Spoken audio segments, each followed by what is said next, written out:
gangster? Is you G or is you not? I gotta stop saying that. Anyway, this is just a little quick halftime coverage breakdown for y'all right now. Okay, I'm just, as you can see, I'm not downstairs. I'm not near the green screen right now because I think this is pretty much over. I don't think South Carolina can make it close, but trust me, Paige Beckers is shooting 3 of 9 from the field, and they're up 10. UConn is shooting 1 of 7 from three, and they're up 10. And this is why I said it's going to come down to coaching. Why did I say it's going to come down to coaching? Because this is basically Malaysia for Wiley. This is all this really comes down to how Dawn Staley is going to use Malaysia for Wiley, and because I don't really, I've never understood, like, Malaysia been on a team for what, 1 or 2 years now, and I don't really get Dawn Staley's strategy of using Malaysia for Wiley and why she's even on the bench most of the time that she is. But if you remember in 2000, if you remember in 2022 when UConn played South Carolina, they had Destiny Henderson locking up Paige Beckers. But at that time, it was basically, if you can shut down Paige Beckers, you can shut down the team.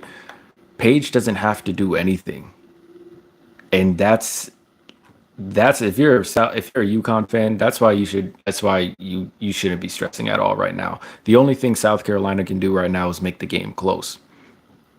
And I don't see that happening because, again, when you have two good offenses, they cancel each other out. When you have two good defenses, they cancel each other out. So all that remains is, if you have two defenses that are canceling each other out, if you have offenses that are canceling each other out, who do you go to when you need a bucket? UConn has that. UConn has, I'd say, two shot creators. I don't really call AZ Fudd a shot creator because she usually gets it out of the flow of the offense. But you have Paige Beckers and Sarah Strong.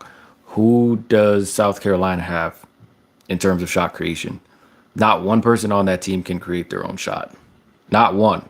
Well, the only one that can create their own shot is Malaysia for Wiley, but she doesn't start. And again, this is why I said it's about the coaching.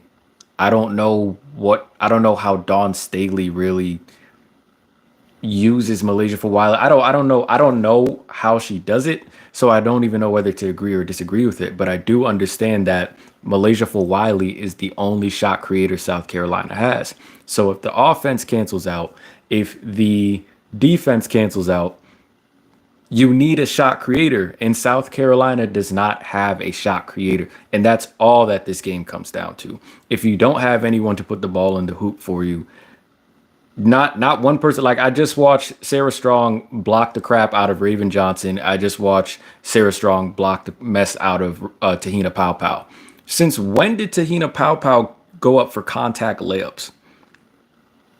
Like, I've I've been watching South Carolina for a long time. I couldn't tell you the last time Tahina Pow went up for a contact layup and made it. Like as in, she does this stuff. So again, it just comes down. Sometimes this game is as simple as this. It comes down to shot creation. It comes down to the fact that South Carolina does not have any shot creators.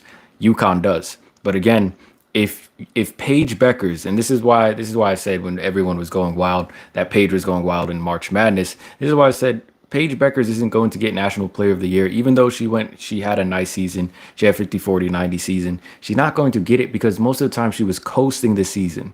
And she's coasting right now when Paige Beckers doesn't have to try in game. Because imagine AZ Fudd wasn't there. Imagine AZ Fudd or Sarah Strong weren't there. She would actually have to pick up the slack, right? She doesn't have to do that. Like, Paige Beckers does not have to try hard for UConn to win. And if Paige Beckers can be your third best player on the court, this shit's kind of over with. You feel me? It's wraps. It's basically wraps. I don't expect I would be more surprised if South Carolina staging a comeback and winning than UConn just blowing this thing open. And I think UConn's going to blow it open because they're 1 of 7 from three and they're up 10. You feel me? Sometimes basketball is a very, very simple game. Basketball is usually a simple game made complex. And there's nothing complex about this. UConn just has too much firepower, and there's nothing to offset UConn's firepower. Now, I was thinking start Malaysia for Wiley if I'm Don Staley. Start Malaysia for Wiley, put her on Paige Beckers, try to stifle her, I guess.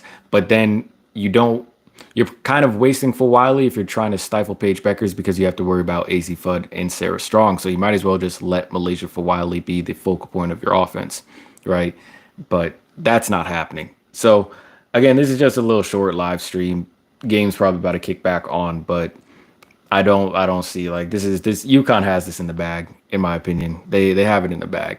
And there's not much South Carolina can do about it because once again, you have no shot creator. I'm watching players try to attempt layups against Sarah Strong, and it's like, I've never seen you shoot that layup in my life.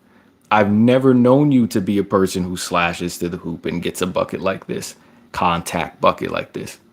So, good luck to South Carolina. I believe the most they can do is make this interesting. But with Malaysia for Wiley playing the way she's doing right now, like Malaysia had the ball at the top of the key and immediately drove into a double team. And I'm just like, damn, like Malaysia, you're the only one that can spurt offense. You're the only one that can create some offense for South Carolina, and you dribble directly. Like, how the hell do you get to tunnel vision that quickly? Like, you get the ball at the top of the 3-point line, and you drive. Like, AZ didn't even move, and she drove exactly towards AZ and put herself in a double team, lost the ball. AZ Fudd took it all the way for a layup. So if your only source of offense is playing like that, again, I think South Carolina is getting packed up. And you know what? I'll save that. I'll save that for the post game live stream. But that's going to do it for this one. Go enjoy the game. Hopefully, you all are enjoying your Sunday. I'm out of here. I'll see you guys for the post game live stream. Until then, I'll see you guys when I see you guys. Peace.